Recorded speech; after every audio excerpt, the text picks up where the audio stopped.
하나님 말씀은 누가복음 20장 1절에서 8절까지 말씀입니다. 제가 서로 축복을 하는 걸 깜빡했습니다. 오늘은 시간 관계상 그렇게 하겠습니다. 누가복음 20장 1절에서 8절까지 말씀입니다. 자, 찾으신 줄 알고 제가 한 절, 여러분 한 절 교독하겠습니다. 하루는 예수께서 성전에서 백성을 가르치시며 복음을 전하실새 대제사장들과 서기관들이 장로들과 함께 가까이 와서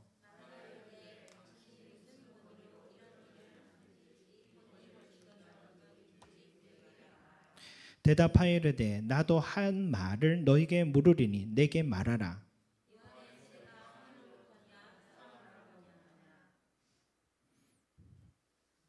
그 다음 그들이 맞죠?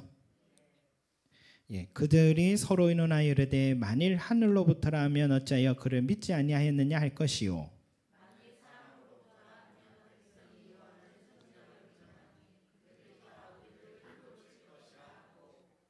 대답하되 어디로부터인지 알지 못하노라 하니 예수께서 이르시되 나도 무슨 권위로 이런 일을 하는지 너에게 이르지 아니하리라 하시니라. 아멘. 감사합니다. 여러분, 우리 예수님께서 성전에서 말씀을 가르치실 때에 대제사장 또 서기관들 장로들이 예수님께로 지금 다가왔습니다. 여러분, 이들은요 예루살렘 성전 전체를 총책임하는 총책임자들이라 할 수 있는데, 이들이 예수님과 직접 대면한 것은 오늘이 아마 처음이다라고 할 수 있겠죠. 처음이 아니면 얘기해 주시기 바랍니다. 저는 처음이라고 생각을 했는데 목사님 어떻게 그럴 수 있냐 생각하지 마시고 얘기해 주시기 바랍니다. 저도 늘 얘기하면서도 처음인가 이런 생각을 했는데 처음인 것 같습니다. 아니면 얘기해 주십시오. 여러분, 그런데 처음 알게 된 것은 아닙니다. 처음 알게 된 건 아니고, 그들은요 예수님이 백성들을 선동하고 유대교를 어지럽히는 이단이라고 생각해 왔습니다. 그래서 촉각을 곤두세우고 예수님의 언행을 실시간으로 보고를 받고 있었습니다. 더군다나 자신들의 이 경제적인 이권이 달려있는 양과 비둘기 매매상들과 환정상들을 뒤엎은 성전 정화 사건은 대제사장의 이 영린을 건드린 사건이다 할 수 있습니다. 더 이상 예수님을 가만히 둬서는 안 되겠다 결심한 결정적인 계기라 할 수 있습니다. 이 권모술수에 능한 이 종교 지도자들이 예수님이 덫에 걸리기만을 기다렸습니다. 그런데 예수님이 스스로 그 덫 안으로 들어오고 계신 거예요. 그러니 이 순간은 놓칠 수가 없었어요. 그래서 이제 직접 나서서 칼을 먼저 빼든 자가 이긴다 해서 직접 나선 상황이 오늘의 장면입니다. 여러분, 예나 지금이나 법을 아는 사람들은요 몇 마디의 말로도 멀쩡한 사람을 죄인으로 만들고 죽게도 만들잖아요. 종교 지도자들이 지금 예수님을 직접 대면하려고 찾아온 것은 인기가 너무 높아 민심 때문에 예수님을 잡을 수 없었던 시간이었지만, 자신들이 지금 현장에서 몇 마디 말로도 예수님을 따르던 그 순수한 백성들이 직접 예수님을 처형하게 만들 수 있었던 것입니다. 그래서 유대인들이 가장 혐오하는 일이 뭡니까? 율법과 전통을 어기는 그 행위인 것을 알잖아요. 그래서 그들은 예수님을 보고서 이렇게 말합니다. 2절에 나오죠. 당신이 무슨 권위로 이런 일을 하는지, 이 권위를 준 이가 누구인지 우리에게 말하라 라고 했어요. 여러분, 만약 무슨 어디에 권위를 얻어서 너가 이렇게 가르치는지 말하라 한다면, 만약 저에게 이 질문을 던졌다면 저는 이렇게 얘기했을 거예요. 저는 총신대학원 100기 졸업생입니다. 2008년 9월 10일 대한예수교 합동적 총회가 인정한 노회에서 목사 안수를 받았습니다. 그래서 지금 이렇게 성전에서 설교하고 가르칠 수 있었습니다 라고 대답할 것입니다. 지금도 여러분 이 출신이 참 중요합니다. 가끔씩 그런 질문 받아요. 어느 지역에 그 교회가 있는데 그 가까운 교회에 대해서 좀 알 수 있을까요? 라고 질문을 합니다. 왜냐하면 교회 찾는 게 참 신중하고 중요한 어려운 일이잖아요. 그러면 먼저 그 교회 주보를 한번 보시라. 그리고 그 어느 교단인지 한번 물어보죠. 그리고 그 교단 총회에 확인합니다. 소속한 목회자인지 확인을 할 수가 있어요. 예전에 한 집사님이 어느 교회 세미나를 간다 해서 세미나 제목이 이거예요. 신은 과연 존재하는가? 그래서 참 특별한 세미나를 하는구나 생각을 했습니다. 거기에 다녀오시고 있대요. 그래서 시간이 지나서 걱정이 돼서 제가 직접 그 교회를 찾아가 봤습니다. 가니까 왜 왔냐라고 물어요. 예, 우리 교회 성도가 여기에 왔다길래 확인차 왔다 하니까 요즘 신천지가 참 많아서 그렇습니다 했더니 그 교회 목사님도 자신도 6개월 전에 신천지 때문에 정말 곤란함을 우리 교회가 겪었다고 진작 얘기하시는 거예요.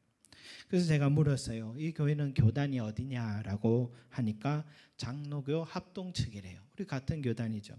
그러면 총신대학원 몇 기 졸업생이냐 하니까 버럭 화를 내는 거예요. 자신을 의심해서 불쾌하다라는 것입니다. 그래서 저도 죄송하다 그러고 후배 목사가 나이 지긋한 어른 목사님께 조사하듯이 물었으니까 얼마나 신뢰가 되었나 생각하고 인사하고 나왔는데 얼마 후에 교단 신문에 기성교회 이름으로 신천지 교회가 세워지고 있다는 뉴스를 봤는데 자세히 보니까 제가 아까 전에 찾아갔던 그 교회 이름이 정말 그대로 있더라고요. 여러분 이렇게 직접 찾아가도 확인하기 어려운데 정통교회가 신천지로 오해받기도 하고 신천지가 정통교회 행세를 하는 분별하기 어려운 시절에 우리가 살고 있으니 어디 출신이냐 어떤 권위에 의해 목사 안수를 받고 설교를 하게 됐느냐 질문은 마땅한 중요한 질문인 것입니다. 그래서 오늘 대제사장이 공개 석상에서 예수님에게 당신이 어느 신학교 출신이냐 누가 당신에게 이렇게 가르치는 권위 허락했느냐라고 질문을 했습니다. 현혹하는 거짓 교사들이 그 당시에도 많았기 때문이겠죠.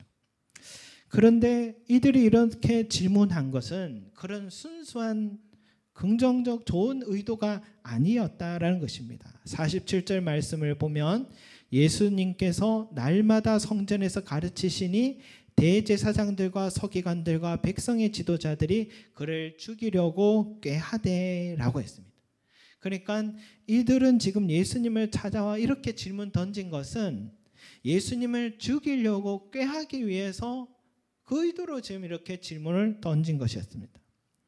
여러분 만약 예수님이 아무 대답을 하지 않으시면 어떤 일이 일어날까요? 그의 출신이 의심받게 되죠. 지금까지 모든 권위와 가르침과 행하신 일들이 백성들을 현혹하기 위한 불순한 일들로 다 오해받게 될 것입니다. 반대로 만약에 예수님이 지금 이 위기를 모면하려고 특정 권위자의 이름을 거론하면서 그의 문화 속에서 배웠다고 출신 학교를 언급하게 되면은 이들의 정보망에 금세 거짓말이 탄로나서 거짓 선지자들하고 그 자리에서 돌팔매형을 맞게 될 수 있습니다. 그러니까 지금 이들은 예수님께 매우 날카로운 칼끝을 들이댄 것입니다. 예수님은 이러지도 저러지도 못하고 이제는 곧 칼에 찔려 죽게 되는 상황에 빠진 것입니다. 성도 여러분, 지금 예수님께서 이런 말을 이 성전에 들어가시기 전에 이런 말을 하셨잖아요. 이 성전을 헐어라. 내가 3일 만에 다시 지으리라 라고 말씀하셨어요. 이 3일이라는 것은 바로 자기 자신의 죽으심 후에 3일 동안을 말하는 것이고 부활함으로 통하여 새롭게 세워질 성전을 말하는 것이죠. 예수님 지금 자기의 온몸을 던져서 새로운 성전을 세우시고자 이 어려운 길로 걸어 들어오신 거죠. 그런데 쉽지가 않아요. 예수님도 자신의 지실 십자가만 생각해도 아득하고 무섭고 주저하게 되는데 새 성전을 지으려는 이 걸음이 이렇게 죽이려고 덫을 놓고 그 길을 막으려는 세력까지 있었으니까 얼마나 힘이 들었을까라는 생각이 듭니다. 오늘 같은 이런 대적을 만나면 낙심도 되고 좌절되는 거죠. 여러분, 성전을 세우는 과정은 결코 쉽지 않습니다. 왜? 이것은 영적인 싸움이기 때문이라는 것이죠. 이번 주에 에스라 성경 말씀 에스라 부분을 우리가 보고 있잖아요. 이런 내용이 있어요. 고레스 왕이 직접 유대 민족들을 해방시켜줘요. 페르시아 제국이 고향으로 돌아가서 성전을 세우라는 놀라운 칙령을 받게 됩니다. 페르시아 제국의 왕이 이렇게 후원해 주면은 얼마나 든든합니까? 이런 후원자가 있으면 성전 세우기는 일사천리로 물질적, 인적 지원이 확실하니까요. 고레스 왕이 하나님의 감동받아서 바벨론 이 왕 때에 예루살렘 성전에서 다 빼앗겨온 기물들을 다시 고레스 왕이 다 내어주면서 성전 짓는 데 사용하라고 제공까지 해주셨습니다. 여러분, 수만 명이 귀국해서 제사를 드리고 드디어 무너진 성전을 다시 짓기 시작하는데 모든 계획들이 다 맞아떨어지고 있어요. 그런데 첫 삽을 뜨고 기공식을 하고 기초를 놓는데 이제 방해하는 사람들이 나타나기 시작합니다. 그들은 고레스 왕 이후의 왕인 아수에로 왕에게 이렇게 편지를 띄워 보냅니다. 왕이여, 저들이 예루살렘 성벽을 짓고 있습니다. 분명히 자기들도 왕을 세울 것이고 독립국가로 설 것이고 더 이상 왕의 말을 듣지 않을 것입니다.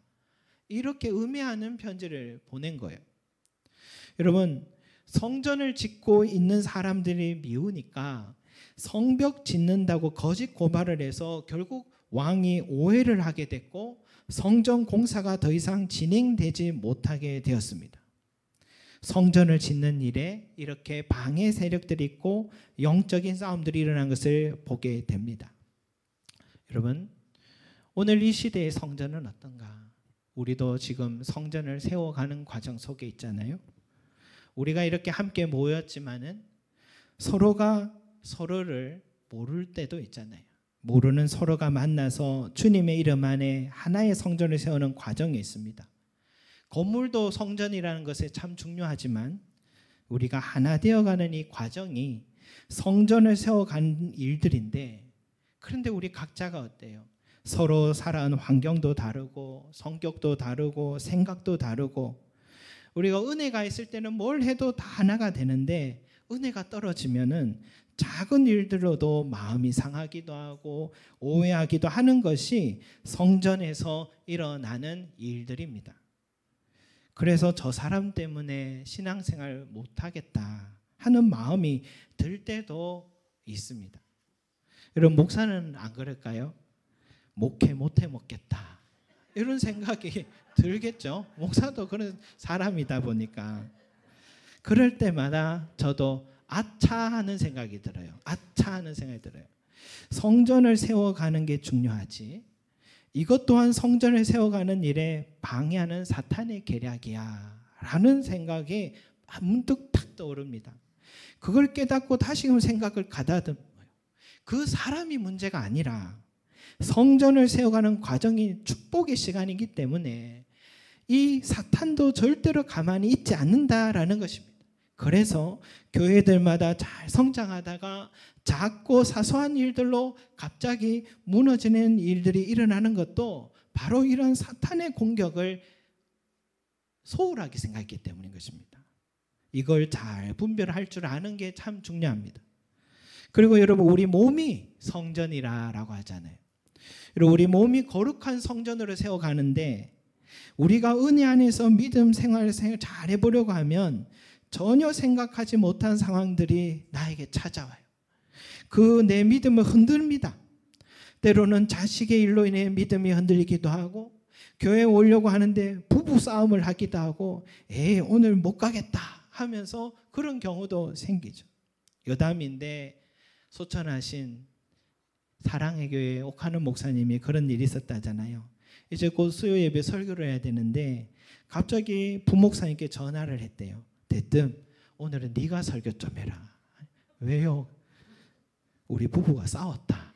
그래가지고 설교 못 해먹겠다고 부교육자가 해서 했다고 나중에 그 부교육자가 이야기를 해주셨어요. 여러분, 초신자로 교회 생활 처음 시작하면 내 인생의 이 세상의 종의 삶에서 하나님의 자녀가 되는데 어떻게 이 악한 영이 공격도 왜 안 하겠습니까, 여러분?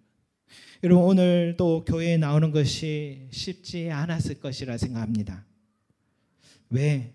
내 몸이 거룩한 성전으로 세워지는 과정이기 때문이에요.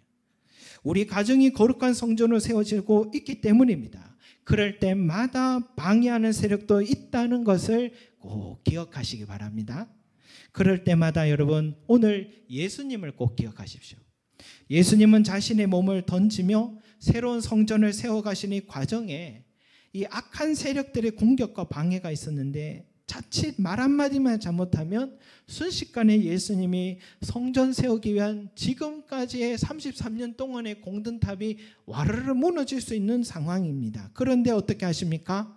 도리어 예수님이 그들의 허를 착 찌르면서 지혜로 이 위기를 승리하는 장면을 우리가 오늘 말씀에서 보고 있습니다.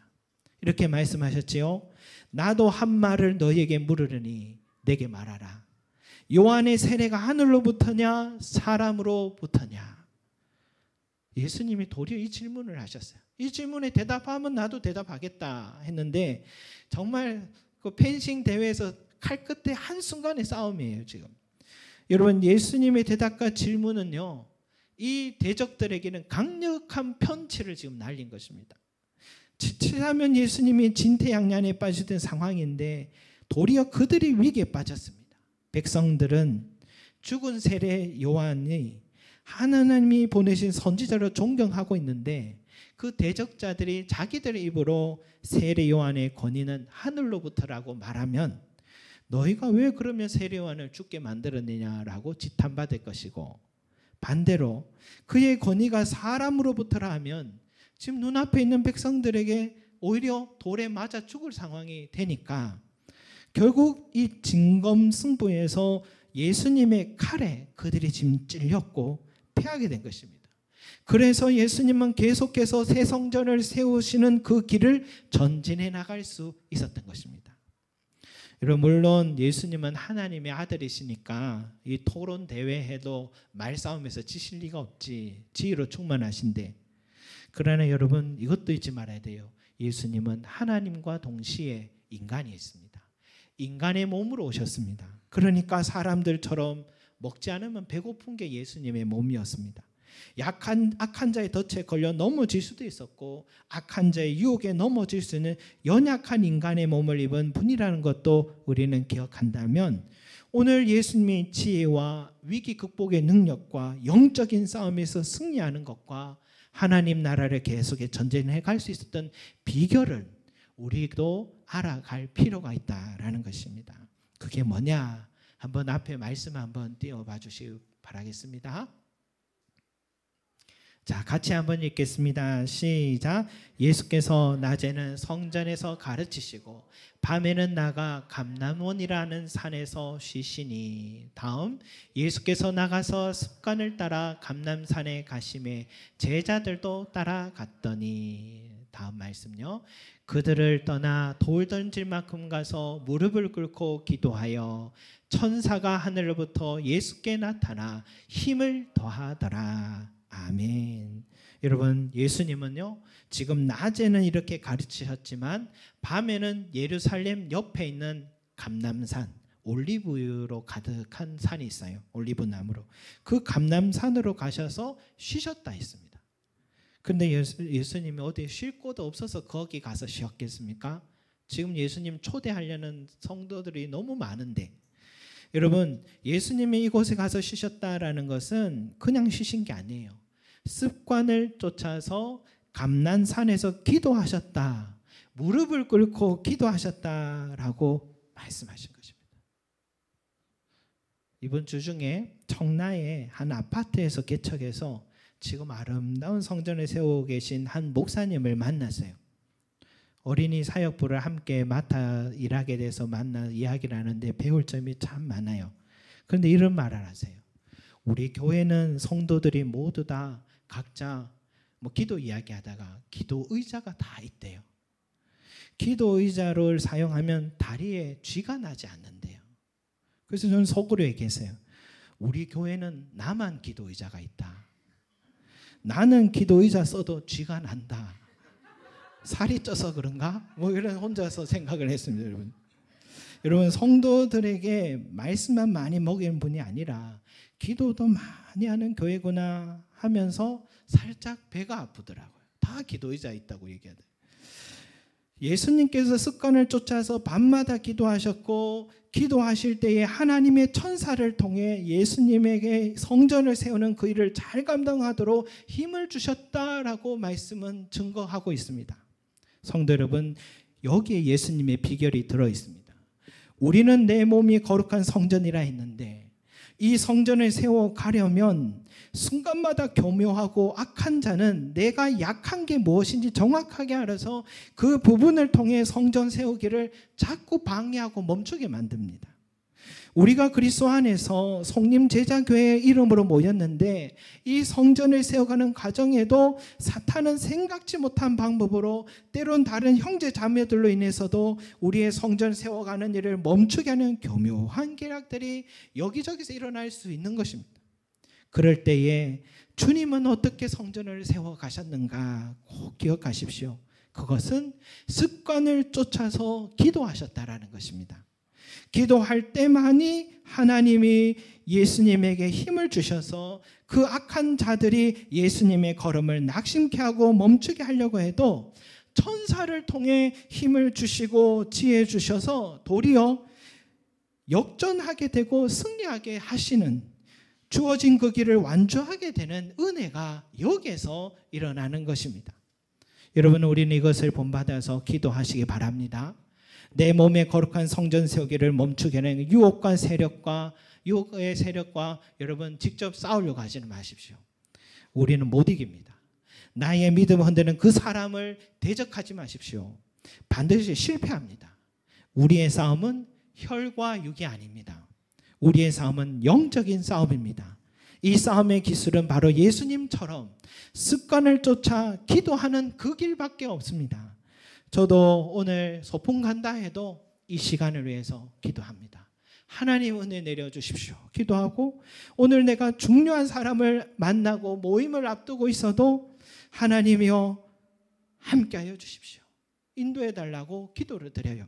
사람의 마음을 움직이는 분은 하나님이시니까 기도할 때에 하나님께서 천사들을 통해 내게 힘을 주시고 기도할 때에 어떤 권세자들보다 더 지혜롭게 해주시고 능히 이기기로 남는 은혜를 주시는 것입니다. 사랑하는 성도 여러분, 승리하시기 바랍니다. 하나님의 거룩한 교회를 세워가십시오. 사람 보지 마시고 기도하시기 바랍니다. 내 자신 연약함에 낙심하지 마세요. 바로 그런 모습 볼 때마다 그 순간 그 자리에 무릎 꿇고 기도하시기 바랍니다. 기도할 때 우리 주님께서 대신 싸워주실 것입니다. 주님처럼 습관을 쫓아 기도하시는 우리 모든 성림 제자교회 성도들이 되시기를 간절히 기도드립니다. 아멘. 기도하겠습니다. 사랑과 은혜가 많으신 우리 아버지 하나님, 세상 권력자들이 때로는 악한 자의 그 교묘한 칼끝이 나를 향하여 내가 성전을 세워가려고 하고 우리가 이렇게 주님의 성전을 세워가려는 과정 가운데 칼끝을 들이댈 때가 있다는 것, 그것은 너무나도 당연한 일이라는 것 오늘 깨닫게 해주심을 감사합니다. 우리는 그때 당황하지 말고 그것은 당연한 일임을 알고 주님을 본받아서 낮에는 가르치셨고 많은 일을 했으나 밤에는 성전의 감람산에 가셔서 기도하신 우리 주님을 본받을 때에 천사가 힘을 주셔서 오히려 도리어 그 칼끝이 대적자를 향하고 승리하게 하신 것처럼 주여 우리가 이 시간을 맞이할 때마다 주님처럼 기도하는 자들 되게 하시고 기도로 살아가고 출발하고 기도로 마무리하고 기도할 때마다 천사를 통하여 힘을 얻고 승리하는 우리 귀한 성림제자교회 성도들이 되게 하여 주시옵소서. 감사드리며 예수 그리스도 이름으로 기도드립니다. 아멘.